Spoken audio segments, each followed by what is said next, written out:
24 गुरु सांगितले. त्याच्यापैकी एक गुरु पतंग सांगितला. तो पतंग आमच्या आजच्या कीर्तनाशी संबंधित आहे म्हणून तो विषय इथं मांडला मी. पृथ्वी वायुराकाशम अपोअग्निश्चंद्रमा रविः कपोतो अजगर सिंधू पतंगो मधु कृतगज. हा पतंग हा एक गुरु सांगितला.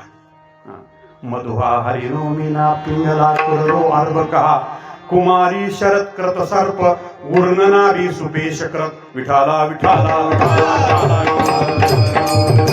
विठाला विठाला विठाला विठाला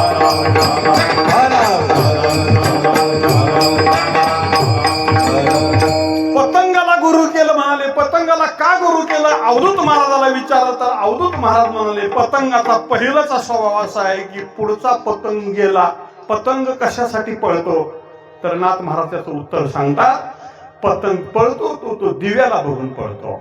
दिव्यामध्ये काय काय असतं तिथं तेल असतं आणि एक वात असते आणि एक ज्योत असते आणि ते वात सारखी तेवत असते आणि तो पतंग पळत येतो आणि त्या दिव्याला बंद करावं म्हणून त्या दिव्यावर झडप मारतो. आणि ज्यावेळी तो दिव्यावर झडप मारतो त्यावेळी तो त्या दिव्याला बंद न करता त्यानं ज्यावेळी त्या दिव्याला झडप मारतो त्यावेळी पतंगाला पंख असतात आणि ते पंख त्याची जळून जातात आणि त्या तापलेल्या तेलामध्ये तो पडतो आणि पडल्यानंतर तिथंच मरतो. ही पतंगाची अवस्था होते. पण नाथ महाराज म्हणाले पहिलंचा पतंग गेला त्यानं त्या दिव्यावर झडप मारली आणि त्या तेलात जळून मेला. आणि मागल्या पतंगानं बघितलं होतं पण त्यानं तरी सावध व्हायला पाहिजे का नाही. पुढचा जाऊन जळून मेला. हे मागच्यानं बघितलं होतं पण तो मागचा सावध होत नाही. म्हणून महाराज म्हणाले पुढीला पतंग निमाला दिकती परी मागिल्या दीपी अति आसक्ती 23 त्रिकामे एक ठकती एका अति प्रीती पतंग न्याय विठाला विठाला विठाला विठाला विठाला विठाला विठाला विठाला विठाला दीप रूपाचे नि पुढे पतंग जळोनी स्नेही पुढे. स्नेही म्हणजे तेला.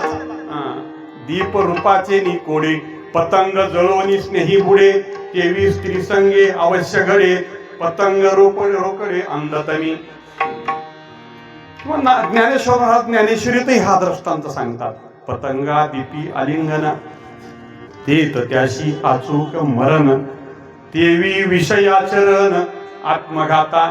विषयाच्या मध्ये लुप्त झालेला त्या पतंगासारखा जळून मरतो आणि त्या पतंगासारखी आपली अवस्था होऊ नये म्हणून मी त्या पतंगाला गुरु केलं. अवधूत महाराज यदुराजाला बोलतात.